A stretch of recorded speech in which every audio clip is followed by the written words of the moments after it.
নমস্কার সবাইকে, আবার একটি মালা ডেইলি ব্লগে আপনাদের স্বাগত জানাই। আজকে মা রান্না করবে কাঁকরোল পনির। তো তার জন্য প্রথমে কাঁকরোলগুলো ভালো করে ছাড়িয়ে লম্বা লম্বা করে কেটে নেবে।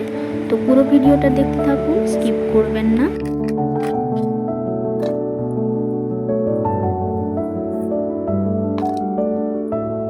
কাঁকরোলের সাথে অ্যাড করবে আলুটাও কাঁকরোলের মতো লম্বা লম্বা করে কেটে নেবে।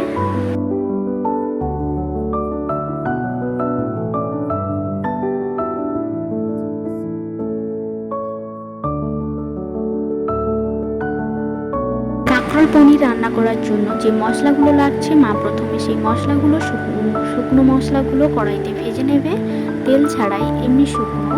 তো এখানে দিয়েছে মশলা যেমন গোটা জিরে, গোটা ধনিয়া, এলাচ, লবঙ্গ, দারচিনি। তো সবগুলো একসাথে ভেজে নেবে। কড়াইতে দিয়ে দিল তেল। তো তেলে দিয়ে দিয়েছে কাজু, দিয়ে দিয়েছে কিশমিশ। এই কাজু আর কিশমিশটাও ভেজে নেবে। আর এখানে গুঁড়ো করে নেওয়া হয়েছে সবকিছু।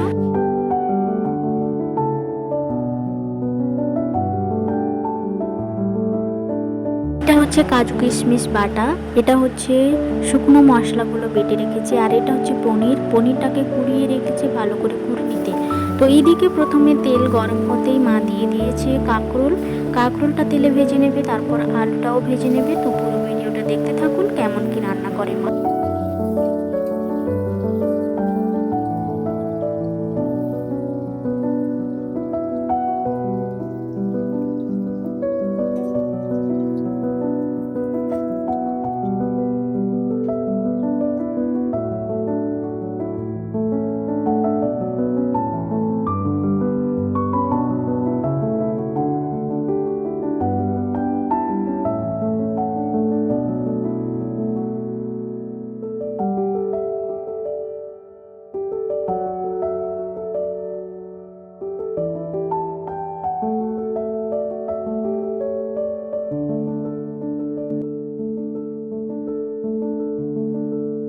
মোটামুটি সব কিছু ভাজা কমপ্লিট। আর এই দিকে দেখুন বাইরে বৃষ্টি হচ্ছে, ঠান্ডা ঠান্ডা ওয়েদার।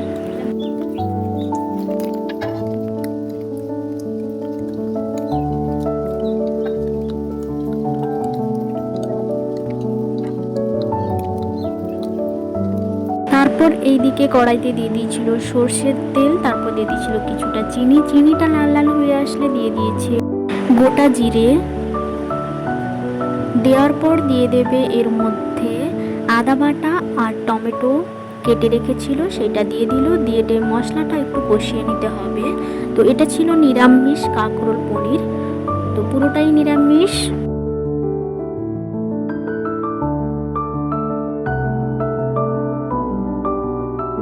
দেবে হলুদের গুঁড়ো, তারপর দিয়ে দেবে লঙ্কার গুঁড়ি। যে যেমন ঝাল খেতে ভালোবাসেন তেমনটা দেবেন।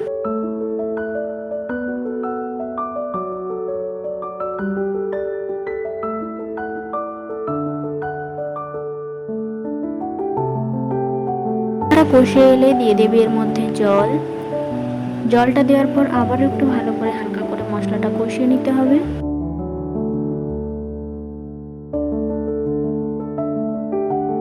দিয়ে দেবে স্বাদ মতো লবণ।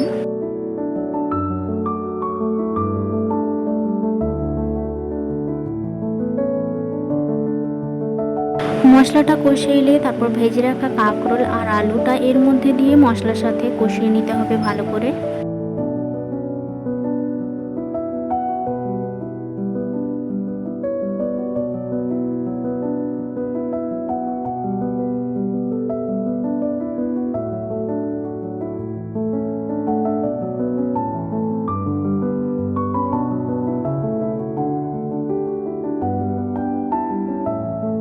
হয়ে এলে অ্যাড করবে জল এর মধ্যে।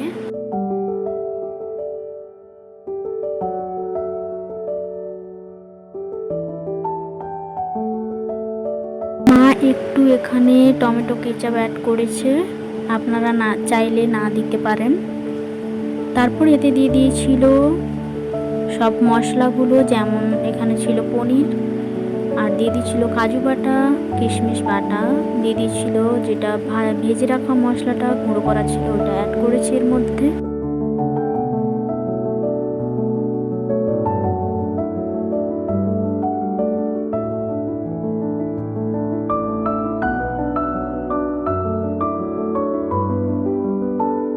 কিছু অ্যাড করার পর এটা ফুট উঠলেই হালকা মাখা মাখা হয়ে আসলেই নামিয়ে নিলেই হয়ে যাবে নিরামিষ কাঁকরোল পনির।